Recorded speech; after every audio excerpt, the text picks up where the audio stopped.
What happens when a man who carried the weight of an entire nation on his shoulders and earned a fortune that would dwarf most modern athletes realizes that his greatest fight wasn't in the ring, but against the shadows that fame left behind?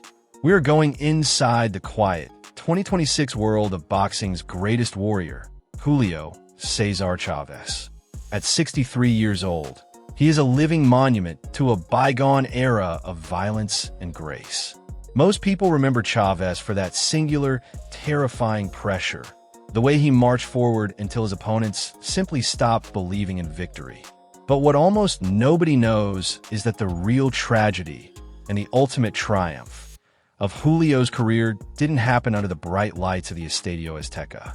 It happened in the years that followed, as he navigated the wreckage of substance abuse and the crushing expectations of being Mexico's hero.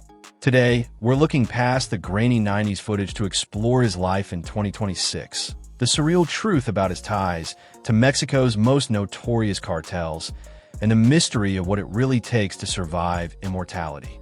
If you're ready to uncover the untold story, hit that like button and subscribe. This is one you won't want to miss. To understand the machine, you have to look at the methodology. Chavez wasn't just a brawler. He was an architect of suffering. He utilized a style of aggressive defense, a masterclass in head movement where he would walk through power shots, absorbing the physical trauma to break an opponent's spirit. He famously favored Cleto Reyes gloves, designed for punchers, to maximize the impact of his signature crossover right. He was a master of cutting off the ring, systematically stepping into his opponent's escape routes to trap them against the ropes. This is the man who secured 27 world title defenses. He was a force of nature. In 1987, against Edwin Rosario, a puncher who talked immense trash and insulted Chavez's manhood, Julio arrived wearing 9 gold stars on his trunks, each representing a title defense. Chavez didn't just win. He executed a masterpiece of sustained violence. It was the birth of a pound-for-pound king. Yet, in a hidden moment of tragedy, Chavez later admitted that the chaotic, celebratory aftermath of this victory was the exact night he took his first drink, triggering the dark addiction that would plague his later years. Even earlier, history almost took a different turn. His 89-0-1 streak almost ended at just 12-0. He was disqualified for hitting Miguel Ruiz after the bell, a decision that would have shattered his aura of invincibility. However, the next day, his manager officially protested, and the commission overturned the result to a KO victory. The legend was preserved, but the pressure had only just begun. By the early 1990s, the boxing world wasn't just watching Chavez. They were witnessing a cultural force. Living in Culiacan, Sinaloa, the heart of cartel country, Julio existed in an orbit that few athletes ever touch. He has openly admitted that after he defeated Héctor Macho Camacho in 1992, leaders from the most powerful rival cartels gathered in one room just to meet him. This wasn't a PR event, it was a summit. The room included the Arellano Felix brothers, Amado Carrillo Fuentes, El Güero Palma, and the infamous Joaquin El Chapo Guzman. The crossover between the ring and the cartel reached its peak during his 1993 showdown with Greg Haugen. Haugen had mocked Mexico, claiming Chavez's record was padded against Tijuana taxi drivers and that no 130,000 Mexicans could afford tickets. The Mexican public responded by setting a world record. 132,274 fans packed the Estadio Azteca. In a surreal moment, Francisco Rafael Arellano Felix, a top leader of the Tijuana cartel, walked out as part of Chavez's official entourage, wearing a suit and wig to evade international capture. Chavez dismantled Haugen by the 5th round, forcing Haugen to later admit they must have been very tough taxi drivers. But the burden of the 9 stars grew heavier with each fight. The 1990 fight of the century against Meldrick Taylor stands as the ultimate test of that legacy. Taylor, an Olympic gold medalist, dominated with lightning speed. Chavez was trailing on the scorecards until the final round. With just 12 seconds remaining, Chavez landed a devastating right hand. Referee Richard Steele looked into Taylor's glassy eyes and stopped the fight with only 2 seconds left. The most controversial, heart-stopping finish in combat sports history. At the height of his fame, Julio Cesar Chavez lived the kind of life that seemed impossible for that boy who once slept inside a railroad car. His driveway looked more like an exotic car showroom than a family home. A bright yellow Lamborghini sat beside a classic Jaguar, while 3 stretch limousines waited for nights when El Cesar arrived like royalty. Luxury SUVs, executive sedans, and custom vehicles filled the rest of the garage, a fleet of 19 automobiles purchased during the peak of his boxing empire. Success didn't stop with his own collection. Julio used his fortune to buy homes for his parents, brothers, sisters, and relatives, determined that nobody in his family would ever experience the poverty he grew up in again. Then came perhaps the greatest symbol of his status.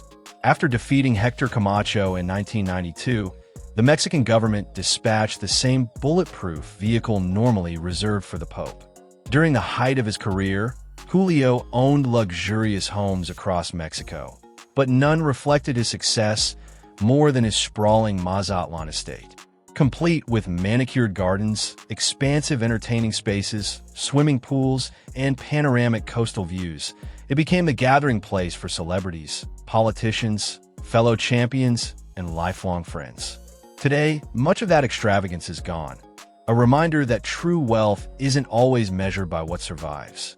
At his absolute peak in the mid-1990s, Chavez's net worth was estimated by various sports business sources to have hit a staggering $50 million. From the outside, Julio Chavez looked like a man who had everything: championships, mansions, exotic cars, and the admiration of an entire nation. But behind the closed gates of those luxurious homes, another fight had already begun, one that no world title could prepare him for. Julio has admitted there were nights when he woke up unsure how he had made it home. The champion who had once stood before 132,000 screaming fans now found himself fighting alone against addiction. In 1993, Pernell Whitaker made the invincible look human, marking a turning point where his grit had to supersede raw dominance. By 1996, the torch was passed to Oscar De La Hoya, signaling the end of the era as Chavez's dominance finally met its match. When the final bell rang on Julio Cesar Chavez's career in 2005, the boxing world wondered how a warrior built for war would survive the peace. For decades, El Cesar had lived in a whirlwind of absolute excess. But his retirement didn't mark a retreat. It marked the beginning of his greatest redemption arc. Today, he has entirely reinvented himself, trading the destructive spotlights of the 90s for a life of purpose. He remains the face of Mexican boxing media, serving as the lead expert analyst for TV Azteca. He has also leveraged his legendary status in modern partnerships, serving as a symbol of cultural pride and resilience. His current lifestyle is far more grounded. As of 2026, his estimated net worth sits at $10 million, a reflection of a life that traded rampant spending for sustainable, high-security stability. But if you ask Julio what his true life's work is today, he won't point to a championship belt. He will point to the lives he is actively saving.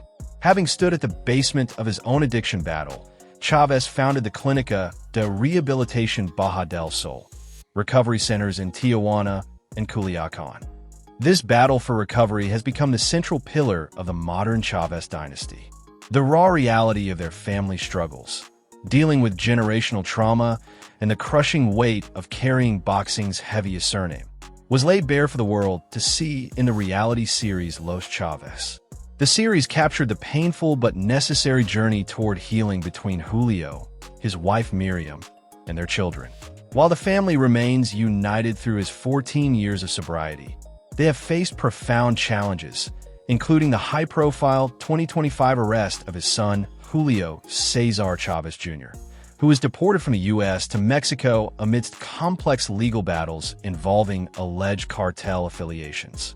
Despite these public hardships and the distinct, personal paths taken by Omar, who followed his father into the professional ring, along with Christian and Nicole, They remain anchored by their commitment to Julio Sr.'s recovery.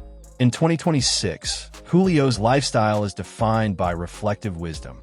He is a man who took the biggest hits life could throw at him and stayed standing. He didn't need the gold-plated palaces to feel like a man. He needed peace, his family, and the knowledge that he kept the promise he made in that railroad car. In a sport obsessed with knockouts and fame, Julio Cesar Chavez may have pulled off the greatest victory of all, walking away with his soul intact. If you enjoyed this look into the quiet empire of Julio Cesar Chavez, hit that like button and subscribe. Does Julio deserve the title of the greatest Mexican fighter ever? Or do the shadows of his era complicate that legacy? Let me know in the comments. Thanks for watching, and we'll see you in the next one.